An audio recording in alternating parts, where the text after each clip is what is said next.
اعوذ باللہ من الشیطان الرجیم۔ پناہ مانگتا ہوں میں اللہ کی شیطان مردود سے۔ بسم اللہ الرحمن الرحیم۔ شروع اللہ کے نام سے جو بڑا مہربان نہایت رحم والا ہے۔ دا باٹم لائن کے ناظرین کرام السلام علیکم۔ محترم ناظرین اکرام، ہم اپنی آج کی ویڈیو میں حضرت داؤد بندگی کرمانی قادری شیرگڑھی رحمت اللہ علیہ کا احوال آپ کے سامنے پیش کریں گے۔ ناظرین اکرام، حضرت داؤد بندگی شیرگڑھی قادری 10ویں صدی ہجری کے سلسلہ قادریہ کے اکابر اولیاء میں سے تھے اور انہیں اپنے دور کے اولیاء اور بزرگان دین میں ایک خاص مقام حاصل تھا۔ آپ کی بزرگی اور ولایت مسلمہ ہے۔ آپ کا اسم گرامی داؤد تھا، مگر آپ حضرت شیخ داؤد بندگی کے نام سے مشہور ہوئے کیونکہ آپ نے اللہ تعالیٰ کی بے پناہ عبادت کی، اس لیے بندگی کا نام آپ کے نام کے ساتھ مشہور ہوا۔ آپ کے والد کا نام فتح اللہ بن مبارک تھا۔ پہلے آپ کے اجداد جھینی وال میں رہائش پذیر تھے، پھر وہاں سے نقل مکانی کر کے موضع سیدھ پور میں چلے گئے۔ یہ قصبہ ضلع مظفر گڑھ میں ہے۔ آپ کی ولادت باسعادت 27 رمضان المبارک سن 919 ہجری میں جھینی وال ضلع مظفر گڑھ میں ہوئی۔ آپ کے والد آپ کی پیدائش سے کچھ عرصہ قبل اللہ کو پیارے ہو گئے، پھر آپ کی پیدائش کے تھوڑے عرصے بعد آپ کی والدہ کا بھی انتقال ہو گیا۔ چنانچہ آپ کی پرورش آپ کے بڑے بھائی سید رحمت اللہ نے کی۔ آپ نے بچپن کا زمانہ اپنے نہال کے ہاں ست گھرا ضلع سہیوال میں گزارا۔ ابتدا میں آپ اپنے بھائی کے زیر تربیت برسوں تحصیلی علوم میں مصروف رہے، پھر آپ بقیہ علوم کی تکمیل کے لیے لاہور تشریف لائے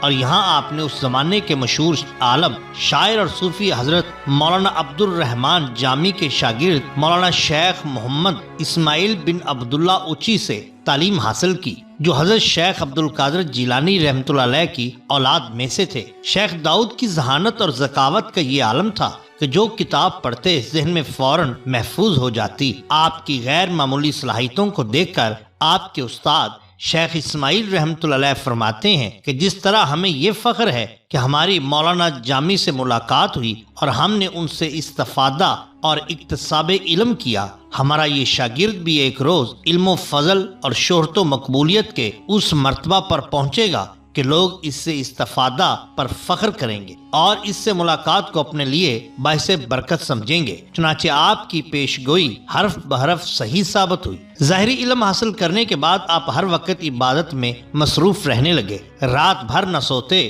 اور ساری رات کبھی قیام، کبھی رکوع، کبھی سجود اور کبھی قعدہ میں گزر جاتے۔ کئی سال آپ نے جنگلوں میں ایسے گزارے کہ دنیا اور اہل دنیا سے آپ کا تعلق نہ رہا اور کثرت ریاضت سے آپ کو حضرت غوث الاعظم شیخ عبد القادر جیلانی رحمت اللہ علیہ سے براہ راست نسبت اوصی پیدا ہو گئی۔ پھر حضرت غوث الاعظم کی باطنی ہدایت سے آپ نے حضرت سید حامد گنج بخش قادری کے دست حق پرست پر بیعت کی اور ان سے سلسلہ قادریہ کی تکمیل کے بعد خرقہ خلافت حاصل کیا۔ شیخ حامد گنج بخش رحمت اللہ علیہ حضرت شیخ عبد الرزاق بن شیخ عبد القادر ثانی کے صاحبزادے تھے اور سلسلہ قادریہ کے اکابر شیوخ میں شمار ہوتے تھے۔ سلسلہ قادریہ میں حضرت شیخ حامد گنج بخش سے بیعت ہونے کے بعد آپ نے قادری اذکار کے مطابق بے پناہ ریاضت اور مجاہدات کیے۔ آپ دیپال پور کے صحرا میں ننگے پیر اور ننگے سر پھرا کرتے تھے، سوائے جنگل کے پرندوں اور جانوروں کے کوئی آپ کا ساتھی نہ تھا۔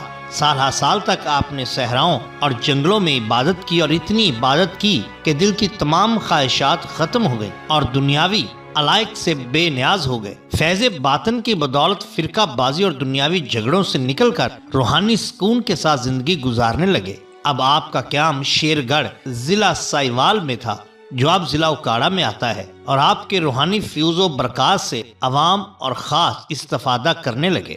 حضرت شیخ نے پاک بازی اور نفس کشی کو زندگی کا شعار بنا لیا تھا۔ وہ لگاتار 6 ماہ روزے رکھتے چلے جاتے اور افطار کے وقت نہایت معمولی غذا کھاتے اور ان کی خوراک بہت کم اور بڑی ہی سادہ ہوا کرتی تھی۔ لباس بھی آپ سادہ پہنا کرتے تھے۔ حضرت شیخ عبدالحق محدث دہلوی صاحب اخبار الاخیار کے مصنف آپ کے ہم اثر تھے۔ آپ بیان کرتے ہیں کہ شیخ داؤد مجلس میں اس طرح مضطرب اور حیران بیٹھے رہتے جیسے وہ شخص بیٹھتا ہے جس کی کوئی چیز گم ہو گئی ہو، جس طرح کوئی شخص اپنے محبوب کے انتظار میں ہو۔ اچانک آپ پر ذوق و شوق کی کیفیت طاری ہو جاتی اور حقائق و معارف بیان کرنے لگتے، اور کبھی کبھی بیان فرماتے کہ بغداد شریف کی ہوائیں میرے دل کو چھو رہی ہیں جو اپنے ساتھ نفحات الہی کو لیے ہوئے ہیں، اور اکثر و بیشتر آپ بغداد شریف کی طرف دیکھتے رہتے، جو اس بات کی دلیل ہے کہ آپ کو حضرت غوث اعظم رحمۃ اللہ علیہ سے نسبت معنوی تھی۔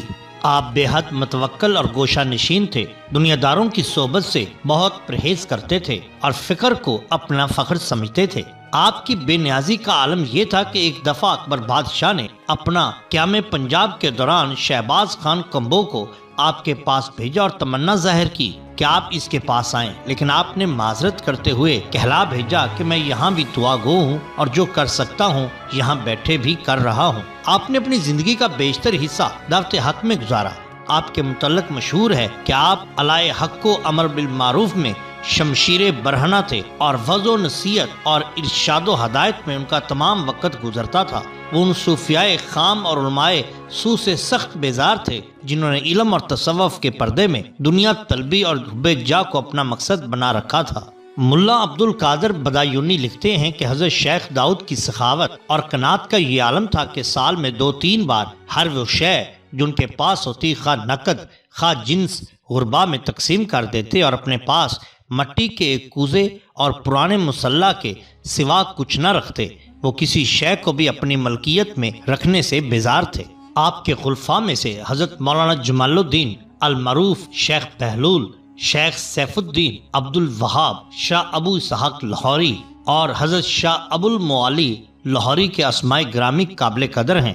شاہ ابو المعالی لاہوری رحمۃ اللہ علیہ آپ کے بھتیجے ہیں، اور ان کے والد حضرت شیخ رحمۃ اللہ کا مزار پر انوار بھی شیرگڑھ میں حضرت شیخ داؤد کرمانی رحمۃ اللہ علیہ کے مزار پر انوار کے قریب واقع ہے۔ آپ کا وصال سن 982 ہجری بمطابق سن 1574 عیسوی میں شیرگڑھ میں ہوا اور وہیں انہیں دفن کیا گیا۔ آپ کا مزار اقدس شیرگڑھ میں ہے۔ شیرگڑھ رنالہ خرد سے 17 کلومیٹر کے فاصلے پر دیپال پور روڈ پر واقع قصبہ ہے۔ آپ کے مزار پر ایک بہت بڑا گنبد بنا ہے اور ساتھ ہی ایک مسجد بھی ہے۔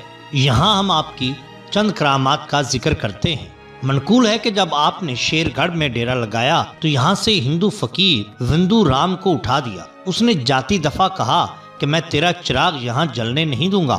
آپ نے فرمایا یہ چراغ خدا کا روشن کیا ہوا ہے، تیرے بجھانے سے نہیں بجھے گا۔ چونکہ وہ فقیر بھی مستجاب الدعوات تھا، اس کے تصرف سے عرس کے دن میں بھی سخت ہوا شروع ہو جاتی ہے، مگر آپ کا یہ تصرف ہے کہ چراغ گل نہیں ہوتے، ویسے ہی جلتے رہتے ہیں۔ آج تک یہ دونوں باتیں جاری ہیں، بلکہ اس ہوا کو اکثر لوگ آپ کے نام سے ہی منسوب کرتے ہیں۔ کہا جاتا ہے کہ ایک بار حضرت بندگی صاحب قصر عارفاں کے باغ میں اقامت پذیر تھے۔ آپ کے ایک مرید آٹا لے کر تنور میں روٹیاں پکانے لگے۔ اتنے میں بادل آیا اور بارش شروع ہو گئی۔ سب لوگ حیران ہو گئے۔ اس حالت کو دیکھ کر حضرت بندگی صاحب نے فرمایا کہ بارش سے کہو کہ جہاں ہم ہیں وہاں تک نہ آئے۔ مرید نے بہت عاجزی سے کہا کہ میری کیا مجال جو ایسی بات کہوں۔ حضرت نے فرمایا کہ ہم تمہیں کہتے ہیں اسی طرح کرو اور نفس کو محفوظ رکھو۔ بندگی صاحب کے ارشاد کی تعمیل میں جس طرح کے حضرت نے فرمایا تھا کہا، اس قادر کی قدرت کہ حضرت بندگی صاحب کے نفس نفیس کی برکت سے جہاں وہ درویش تھے ایک قطرہ پانی تک کا نہ برسا اور باہر خوب بارش ہوئی۔ بندگی صاحب کے ایک مرید سے مروی ہے، وہ کہتے ہیں کہ میں نے ایک دن حضرت بندگی صاحب سے درخواست کی کہ اللہ تعالیٰ سے دعا کریں مجھے لڑکا عطا ہو۔ آپ نے دعا فرمائی اور آپ کی دعا کی برکت سے لڑکا ہوا، مگر وہ مر گیا۔ میں نے آپ سے ذکر کیا، فرمانے لگے کہ تم نے ہم سے درخواست کی تھی کہ لڑکا ہو، اللہ کریم نے لڑکا عطا کیا اور پھر وہ لے بھی گیا، لیکن ہمیں اللہ تعالیٰ پر بھروسہ ہے کہ وہ فقیروں کی دعا سے تمہیں 2 اور لڑکے دے گا اور وہ لمبی عمر پائیں گے۔ کچھ عرصہ بعد فرماتے ہیں کہ میرے ہاں 2 لڑکے ہوئے، ایک بیمار ہو گیا تو میں نے حضرت کو اطلاع دی۔ آپ نے فرمایا آپ کو کیا ہے؟ وہ میرا لڑکا ہے، وہ اکثر بیمار ہو کر شفا پاتا رہے گا۔ پھر جس طرح حضرت بندگی صاحب نے فرمایا ویسے ہی ہوا، اس کے دونوں بیٹوں نے طویل عمر پائی۔ محترم ناظرین، یہ شان ہوتی ہے اولیاء اللہ کی۔ اگر آپ کو ہماری یہ ویڈیو پسند آئی ہو تو لائک کیجئے، سبسکرائب کیجئے ہمارے چینل دا باٹم لائن کو، تاکہ ہم آپ کے لیے اور بھی بہترین ویڈیوز لا سکیں۔ اپنے دوستوں کا، گرد و نواح کے لوگوں کا بہت خیال رکھیے۔ اللہ اور اللہ کے رسول صلی اللہ علیہ وسلم سے بے حد محبت کیجئے۔ آپ کا بہت شکریہ۔ اللہ حافظ۔